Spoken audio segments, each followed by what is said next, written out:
Hey folks, it's me again. So here we are, arrived in Coventry. How's the day gone so far? So obviously I spoke to you all earlier. If you missed that, you can watch that.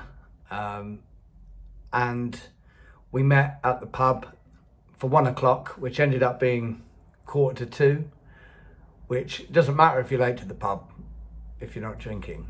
So you're not missing out on that side of things. Look, my glasses are steaming up.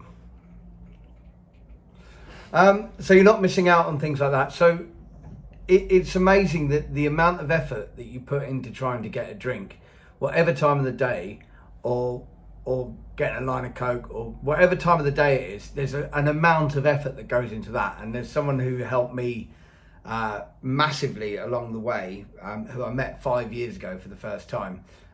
Someone put them in touch with me, and he's amazing.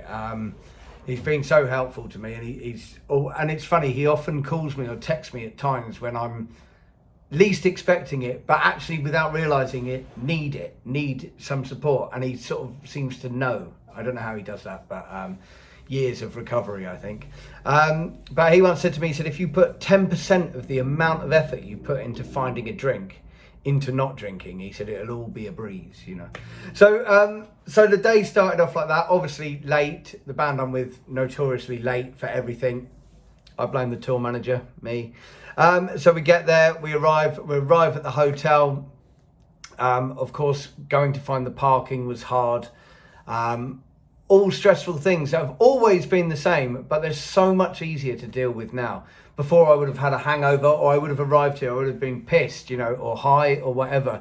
So all of that would have been stressful, and then I would have come in, taken more Coke, probably still be having a drink. One thing you know is you're not going to turn up and do your best performance. It doesn't matter who you're playing with or what the thing is. If you're pissed, and even though I could play and I could get through the set, I could do gigs and I could do that.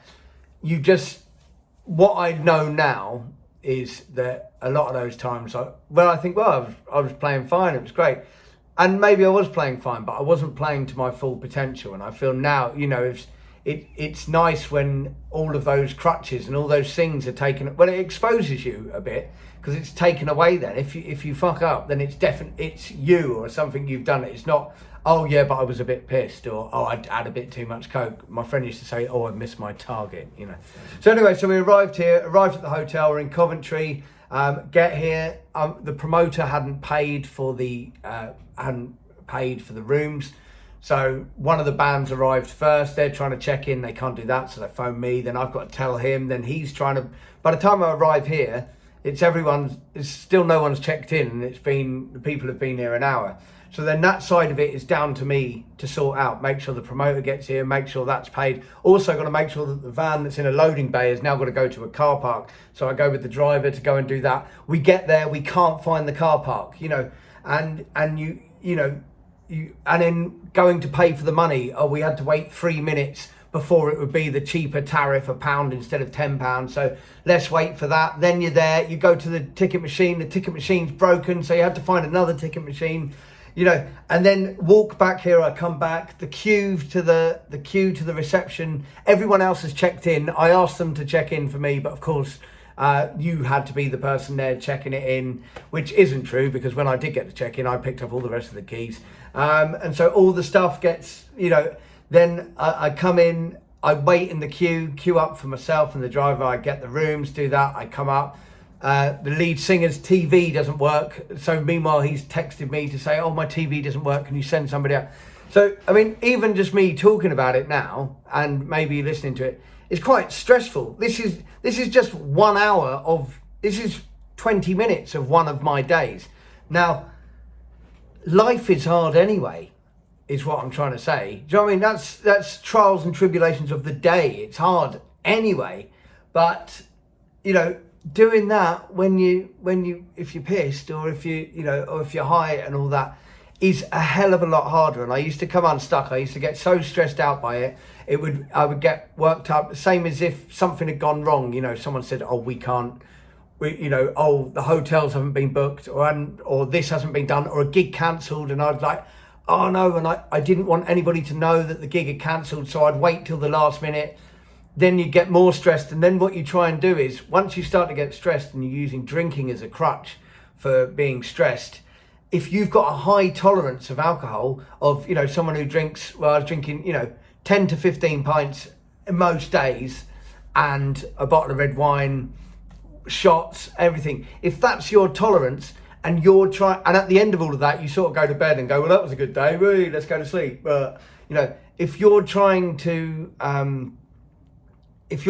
drink to forget or to black out or anything like that, then your tolerance to alcohol, you have to go above what your tolerance level is, which is then you get into dangerous territory. Well, it's already dangerous, but more dangerous territory of, right, I'm going to have to stay up later, I'm going to have to drink more. And then you know that you've got all this stuff to do, and the stuff that you've got to do is still there. You're just moving further away from it, and how you're going to feel, it's going to be harder to deal with all of that. And I totally get why people go off down that route, because it's exactly what I did. It's like, oh yeah, and to the point, what I used to do was, which is a real terrible thing, is I got to the point where I'd be so stressed with things, you know, things like today, it's a breeze, you just do it, just get on and do it. That's the job, fine. Right, the room's not ready there. I'm the last one in my hotel room, and I'll be the first one out of the hotel room before we go to the gig, to make sure everybody's down, make sure the van's got picked up, make sure this happens. When we get to the gig, I'll have to sort of do, but that doesn't faze me. That's what I do, you know, I'm focused doing that.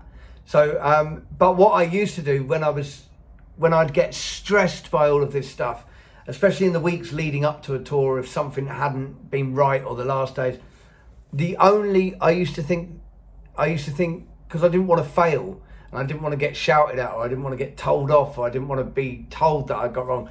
I worked out that the best thing to do was drink so much, or take so much drugs, that you would end up in hospital.